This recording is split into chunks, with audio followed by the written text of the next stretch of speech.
I've been fortunate to have some great experiences that I think have prepared me for this position. I started my career as a faith-based community organizer working in churches on the South Side to bring people together around the issues that they cared about. And we had some success. I was able to draft two pieces of legislation that passed into law in Springfield, one the Urban Weatherization Initiative, the other the Universal Fare Card legislation that just passed in May of 2011. The Urban Weatherization Initiative is going to put low and moderate income people back to work, weatherizing homes, reducing the energy costs, and also reducing unemployment, and giving people who want to go back to work an opportunity to have access to a middle-class career in a growth industry. Universal Fare Card legislation is going to allow people who are commuting from the far south part of the district, either downtown or out north, or vice versa, to get to and from work faster and to make sure that they can save a little bit of money by not having to go and purchase multiple fare cards from multiple transit agencies. And that's just one experience that I think will be useful in Springfield. But I also had the opportunity to work for Toni Preckwinkle as a member of her senior staff,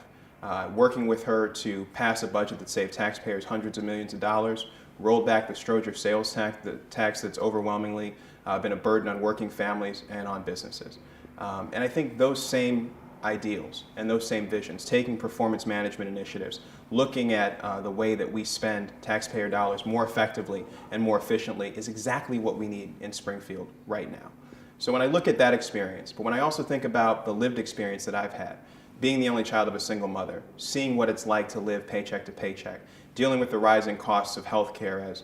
my ailing grandparents got sicker as I got older, and having experienced what it's like to see the criminal justice system break down, to have an aunt who was wrongfully convicted of a crime and though later exonerated, to see the effect that it had on her life and her ability to ever find a job again with dignity, are experiences that I think will help inform my decisions as a state legislator. So when I look at the relevant experience of having worked in community organizing and having worked on a serious budget process with a reformer like Toni Preckwinkle, and having the lived experience of having gone through some of the things that many families are suffering from right now in the 26th district, I think those experiences will make me a good and